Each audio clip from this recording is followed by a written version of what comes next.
this time around. In fact, it wasn't politicized. Great. In the past, what used to bring all those commotion is politicizing this very important occasion where the president comes to the parliament once. So this time around, there was no politicking. So basically, I wouldn't say that people who come are not from different political parties, but they are very matured people. Our audience are very matured this time around. They listened carefully. There was no clapping. There was no booing. And the president was giving the audience, and he delivered his speech. I think in less than 2 hours. He started at 10:45 and finished at 12:05. Wow. It was a long speech. It was a long speech. Because a little bit bulky. It went on well. It went on well. So let's look at the issues that the president raised this year. What would you say you had, concerns with? What was positive, and what do you think he could have done better? Well, one positive thing about the speech, that is the beginning, that is our international relations. Yeah. That was really very positive. The president has alluded that over 30 ambassadors have presented their credentials to the Gambia. And beside that, Gambia also have been accepted in very important international organizations at different positions. Yeah. In the UN and the AU, and then OIC. So that all tells well about us. Small as we are properly fit in the international arena. That is positive.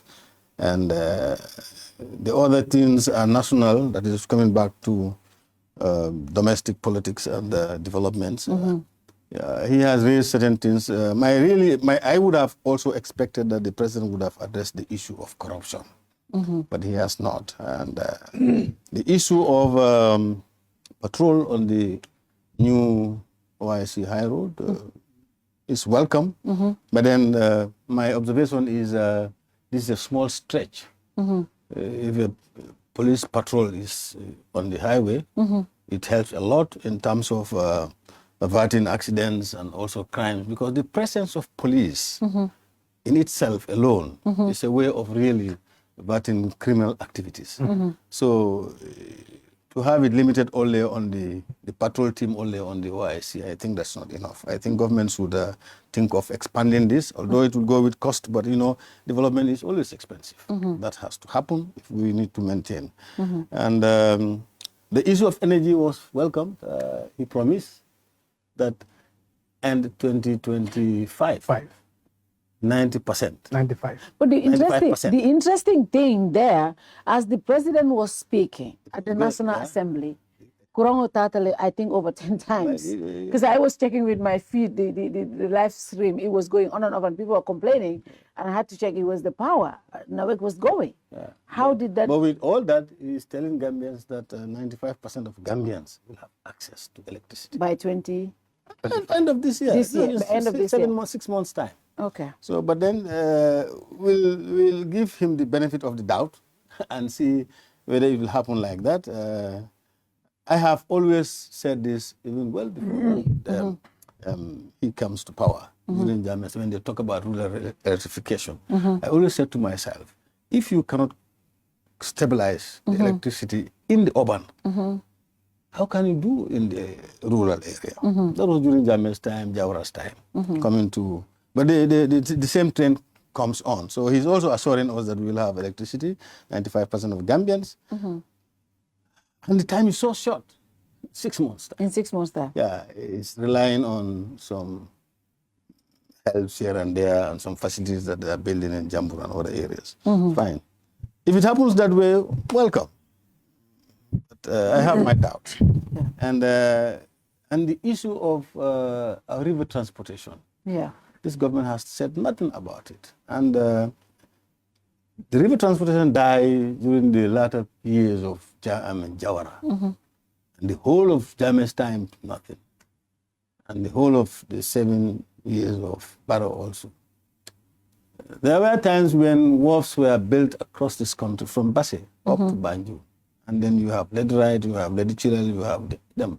And it is a lot, and then ease the burden on our highways. And I think now with these new roads everywhere, if you have the river transportation in place also, that will really help to have roads live longer, because the traffic on them would be minimized.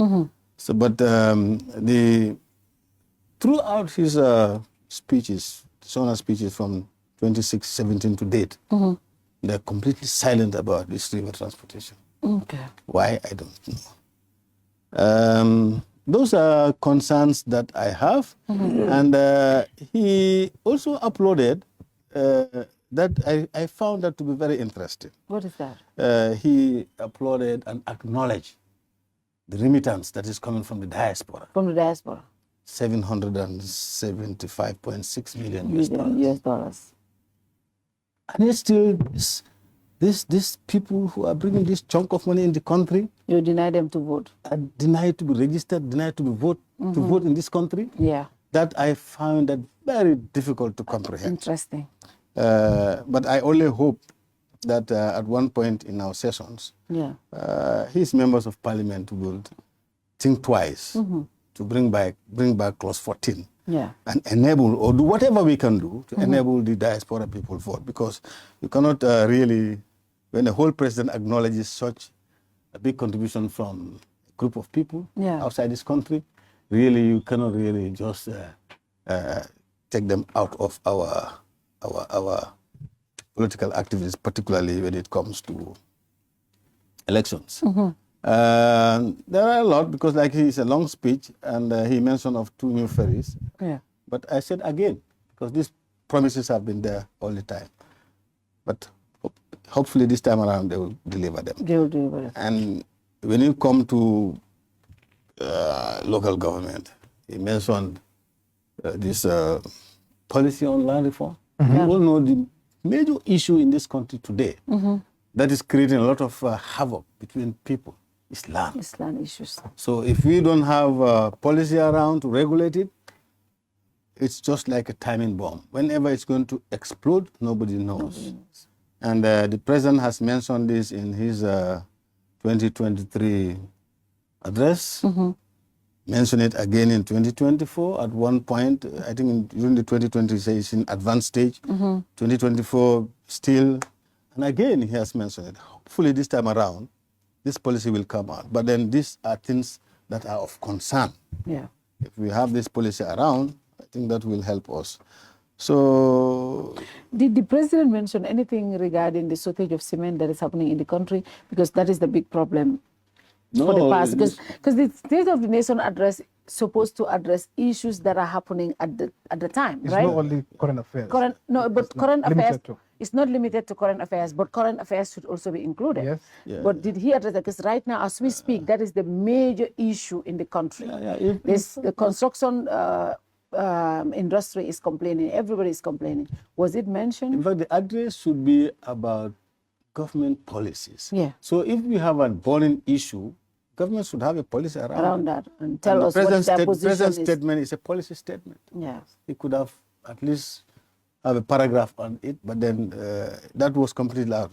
Where probably I think that is scattered, where he said his government has done everything to lower the basic commodity prices. And I asked myself, how? How and where? Yes, because basic commodity prices, what we know, are skyrocketing. Yes, every day. But he is telling us that his administrations have lowered that. That is a question that probably he will respond to at the end of the 2-day debates in the parliament.